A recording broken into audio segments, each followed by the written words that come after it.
Page 8, Drinking Song from the opera La Traviata, Italian thingy. 3/4 time, no sharps or flats. We're either in the key of C major or A minor. Look at the end. Last major on page 9 is here. That's a C chord. I'm guessing we're in C major. Okay, I mean, it can change keys in the middle of it somewhere. I'm just saying overall, that's probably what it's in. Notice in the right hand that G's tied. There's a reason for that. Other than the harmony, they still want the harmony because they can play it again. The problem is if you play it again, you can't connect the melody. That's the melody, I want to connect it. Well, I can't if I play it again. There's a little silence in there. I don't want it.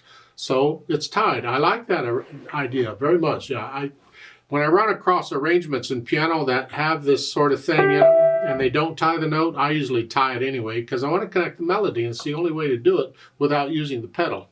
I'm not using pedal yet. So I'm here. I could, but I'm not. So tie it.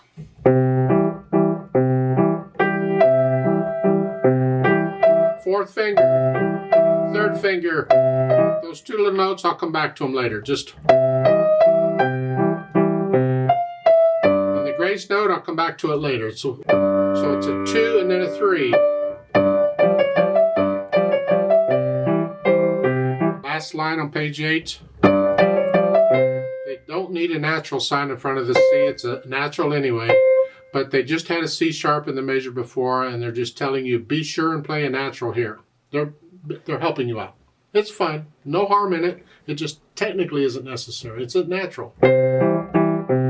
And then going on. 4 and 3.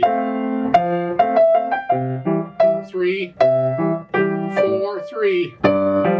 You can, if you want, in the left hand, you can play both of those with thumb.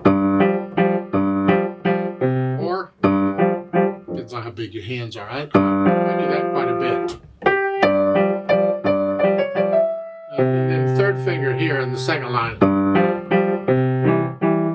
At first one and then 5. It just helps me to get from here to here. So that's all I'm suggesting here. And end of the first line on page 9 here. Going on, I do a 3 and then a 5. It helps me move around a little bit.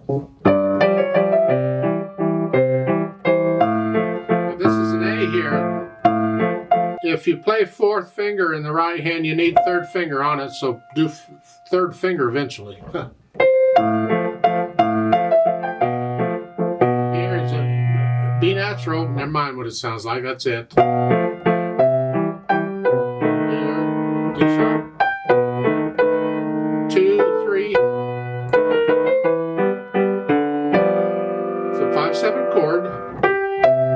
Back to what you were doing. Go through and we'll get it under your fingers and then go back through it and get rid of the hesitations. You can go slow. I'm going pretty fast. Go as slow as you need to go so it's a steady beat throughout. Doesn't matter how fast you go at this point, but there could be no hesitations anywhere at all.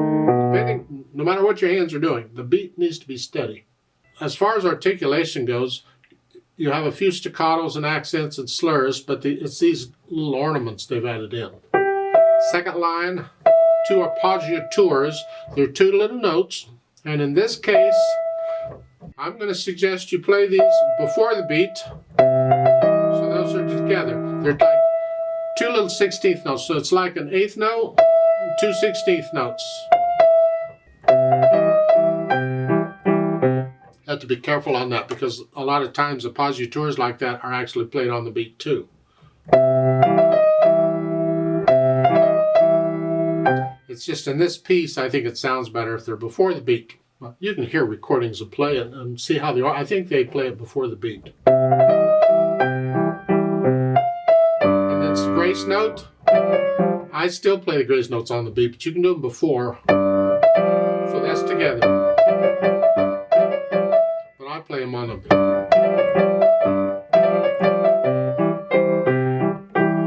I'll leave that up to you. Be consistent throughout, though, however you're playing them. Now, according to what's written here in this arrangement, in this left hand, It's not always going to be an chuck chuck. By that I mean you'd connect the first two notes. And then chuck chuck, chuck chuck. My tendency is to do that throughout. That's not what they have written here. They have staccatos sometimes on the first beat in the left hand.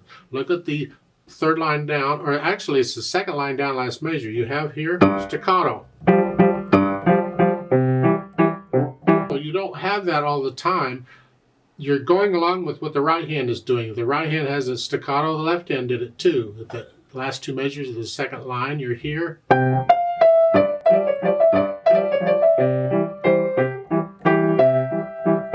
I don't totally agree with that, but that's what this arrangement has done, so fine, we'll go with it. For instance, when I get in the third line, third measure, staccato, I don't agree with the staccato in the left hand. Here, in my opinion, the left hand can just continue chucking. If you want, but I would connect that. But on these others,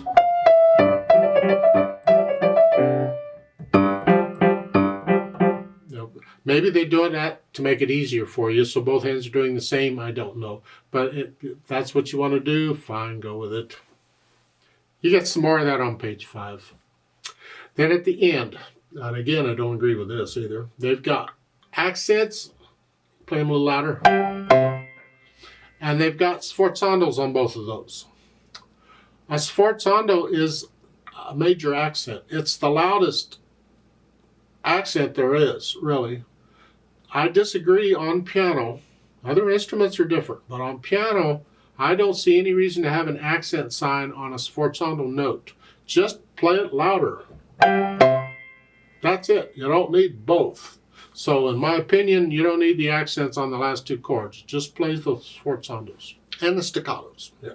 You got to have the staccatos. Dynamics, so they apply to the melody. Now here they're giving you two. You're starting out moderately soft. And when the melody comes in, it comes in a moderately loud. Okay, good. It's clear at least. The left hand's staying moderately soft.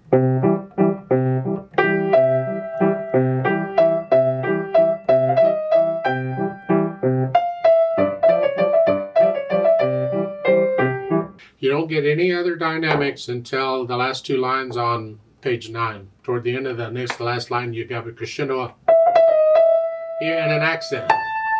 I don't need an accent there, just play it loud.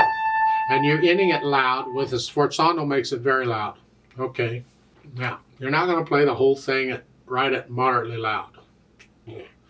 Get to know it, get the feeling of the music. You can get a little louder and softer in places as you feel it. You see, dynamics, it's part of interpreting the music. How loud you're playing and when you're doing what. That's interpreting the music. Get to know the piece and get the feeling of the piece. And you may feel some other dynamics in there. Experiment. Try things out. It's okay. Speed, allegro. Well, again, people don't agree on what allegro means. To me, allegro is fast. Some people say allegro is happy. Well, that's fine. You can be happy, but be quick about it.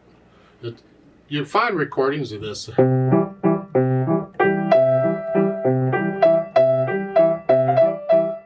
mean, it's a drinking song, so it's going to be happy, I suppose, at least for a while. But it has to be accurate. So on these,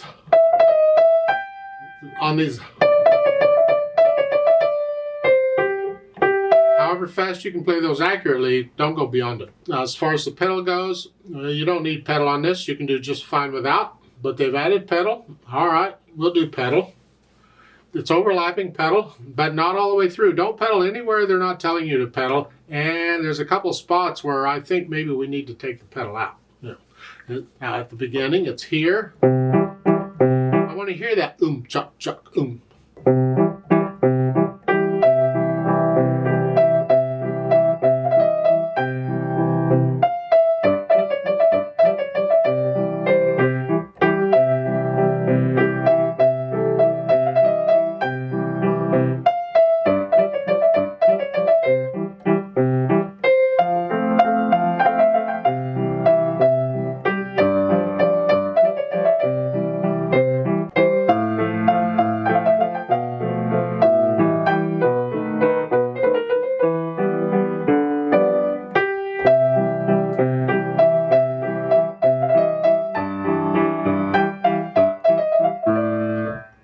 page 9.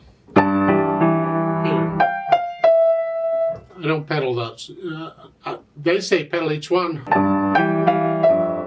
It goes too quick. Just don't pedal them at all. The last two measures, or the next to the last line, is here. Lift it up. After you play the second beat, don't pedal them at all. So forth. It's my impression of the pedal. And there's some other spots in it you might want to leave the pedal out. I'll leave that up to you. At the end, the last two chords, since you've been pedaling it here, if you want to pedal, you pedal the last two chords so you add the overtones to them. The pedal goes down with the notes and up with the notes. It's a staccato. Just to add overtones. Well, experiment with it and see what you think. At the page 9, third line down, there's a polka retard down. You just slow down just a little bit. Lift the pedal up with the hands. That doesn't need to be a short staccato. It's a, and then take off again. It's for effect. It's kind of nice.